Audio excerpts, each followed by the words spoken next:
Di akhir Dragon Ball GT, kita dapat plot yang super unik, Shadow Dragon Saga.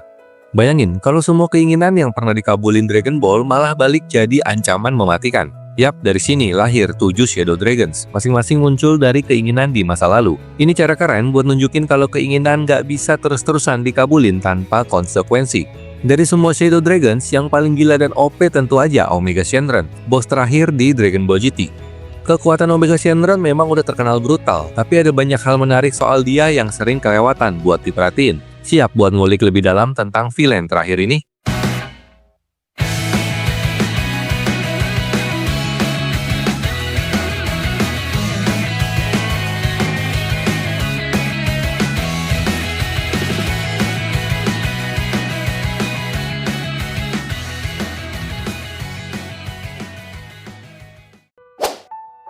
Ada satu detail menarik soal Omega Shenron yang sering banget kelewatan sama fans, yaitu nama sebenarnya cuma ada di versi dub Inggris. Di versi Jepang aslinya, Shadow Dragons nggak punya nama keren-kerenan.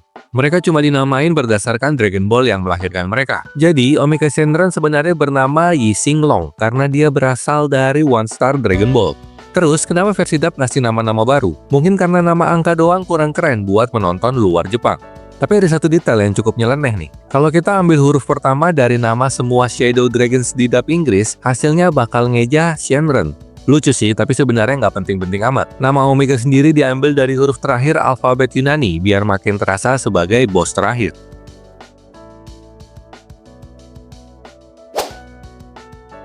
Pertarungan Goku lawan 7 Shadow Dragons di Dragon Ball GT itu unik banget. Kenapa? Karena masing-masing naga punya kekuatan elemen yang beda-beda. Jadi Goku nggak bisa cuma ngandalin brute force dan nge-spam Super Saiyan 4. Dia harus cari strategi yang pas buat ngalahin mereka satu persatu. Tapi yang bikin Omega Shenron jadi ancaman paling gila adalah dia nyerap semua kekuatan Shadow Dragons lainnya setelah ngehisap Dragon Ball mereka. Hasilnya, dia jadi monster OP dengan serangan yang super variatif. Beberapa jurus gokil yang dipakai Omega Shenron adalah Hit Armor dari Nova Shenron, Super Ice Ray dari Ace Shenron, Electric Slime dari Red Shenron, bisa regen auto ngeselin, Mighty Hurricane Fury dari Oceanus Shenron, dan Aftershock dari Naturon Shenron. Gabungan semua kekuatan ini bikin Omega Shenron hampir nggak ada celah buat dikalahin. Bisa dibilang dia adalah bos terakhir yang benar-benar bikin Goku ngos-ngosan. Sebagai bos terakhir di Dragon Ball GT, Omega Shenron sukses ninggalin kesan kuat sebagai villain yang benar-benar OP. Makanya, nggak heran kalau dia sering muncul di berbagai game Dragon Ball. Biasanya sih dia cuma jadi karakter yang bisa dimainin, tapi ada juga game yang beneran menjadikan dia sebagai big bad utama. Salah satunya di Dragon Ball Z Ultimate Tenkaichi. Di game ini, Omega Shenron pakai Black Star Dragon Balls buat ngehancurin bumi karena dia bosen.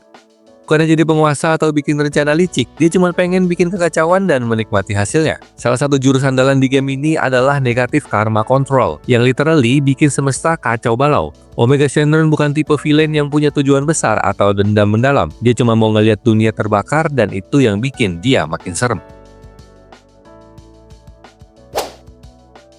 Kalau ngomongin villain di Dragon Ball, banyak yang sebenarnya nggak benar-benar jahat. Banyak juga yang akhirnya bertobat dan malah jadi sekutu kayak Piccolo, Vegeta, sampai Android 17. Bahkan di Dragon Ball GT, meskipun para Shadow Dragons diciptakan dari energi negatif, masih ada yang punya kode kehormatan kayak Nova Shenron. Tapi beda cerita sama Omega Shenron. Dia benar-benar murni jahat, nggak cuma tega menghancurkan semesta. Dia bahkan rela bunuh sesama Shadow Dragons kalau ada yang ngalangi jalannya. Bagi dia, konsep fair fight itu sampah karena dia lebih suka ngehabisin musuh sebelum mereka sempat bertambah kuat. Yang bikin makin ironis, Omega Shenron lahir dari salah satu permintaan paling baik di sejarah Dragon Ball, yaitu menghidupkan semua korban Frieza dan pasukannya. Alih-alih membawa kedamaian, justru dari keinginan mulia inilah lahir ancaman terbesar yang pernah ada.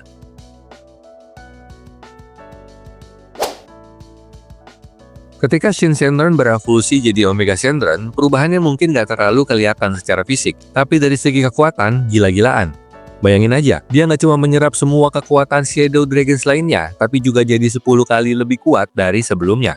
Padahal, Shin Shenron aja udah cukup kuat bikin Super Saiyan 4 Goku babak belur. Baru setelah Goku dapat upgrade ke Super Full Power Saiyan 4, Omega Shenron mulai anggap dia ancaman. Tapi meskipun begitu, Omega Shenron masih lebih kuat dan bisa ngalahin Super Saiyan 4 Goku dan Vegeta sekaligus. Akhirnya satu-satunya harapan buat menang adalah Super Saiyan 4 Gogeta. Dan meskipun Gogeta ngeledek Omega Shenron dengan serangan santainya, jangan lupa, Omega Shenron tuh kuat banget sampai bisa ngehancurin galaksi kapan aja kalau dia mau.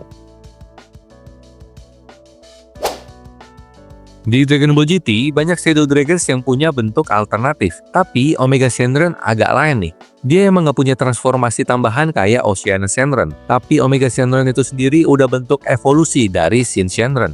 Nah, kalau di game Dragon Ball, kekuatan Omega Shenron malah dibawa ke level yang lebih gila lagi. Di Dragon Ball Heroes, ada King of Destruction Omega Shenron alias Majin Omega Shenron. Di sini, dia dikendalikan pakai Manipulation Sorcery yang bikin dia jadi lebih kuat tapi juga lebih patuh sebagai minion.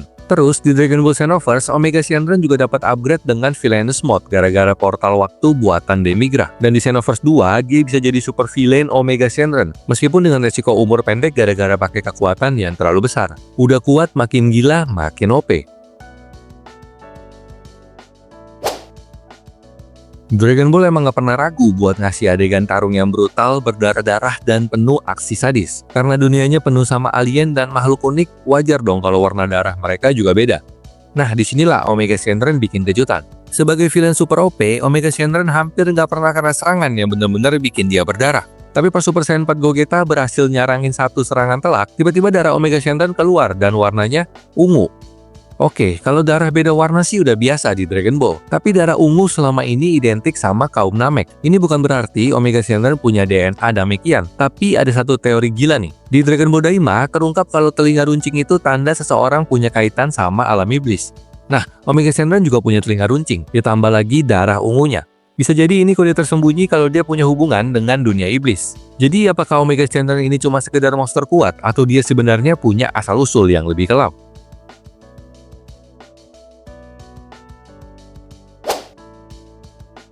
Pas Omega Shenron muncul di Dragon Ball GT, Frieza udah nggak ada di radar. Tapi kita semua tahu kan, Frieza itu villain paling bandel di Dragon Ball. Udah mati berkali-kali, tetap aja balik lagi. Bahkan, dia sempat muncul sebentar di Dragon Ball GT buat ngasih kejutan. Nah, gimana jadinya kalau Frieza dan Omega Shenron ketemu? Dragon Ball Xenoverse ternyata pernah ngebahas kemungkinan ini. Frieza dengan gaya sok bosnya langsung ngelawan Omega Shenron dan ngaku lebih superior. Bahkan Frieza sempat ngejek Shin Shenron, bilang kalau dia itu lahir dari permintaan yang dibuat gara-gara ulah Frieza sendiri. Logikanya kan kalau Frieza nggak ngehancurin Namek dan bikin Goku buat ngehidupin orang-orang yang mati, Shadow Dragon ini nggak bakal ada. Dan yang paling absurd, Frieza nyuruh Omega Shenron manggil dia Ibu. Kalau dipikir-pikir ada banyak kesamaan antara Omega Shenron dan Frieza. Sama-sama sadis, egois, dan hobi bikin semesta kacau. Tapi apakah Omega Shenron ini emang punya hubungan langsung sama Frieza? Atau cuma kebetulan doang? Gimana menurut kalian?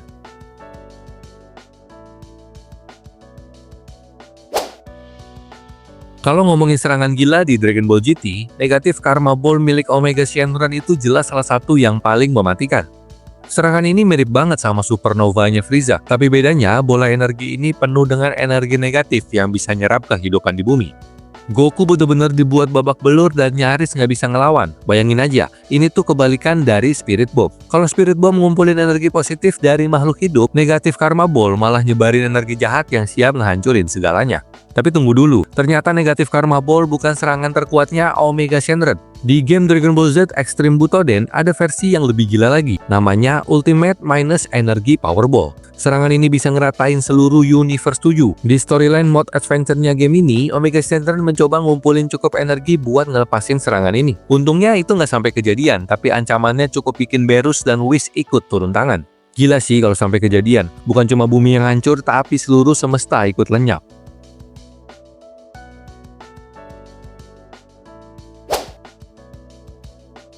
Kadang, dub Inggris Dragon Ball suka bikin beberapa perubahan yang kontroversial, tapi kali ini mereka ngasih sentuhan yang cukup keren di Dragon Ball GT.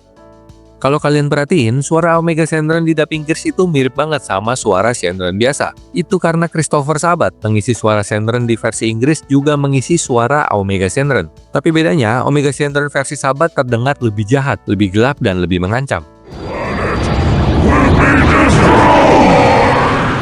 Ini detail yang kecil tapi maknanya dalam banget. Dengan suara yang sama, kita juga makin sadar kalau Omega Shenron ini benar-benar versi terkorup dari Shenron yang kita kenal.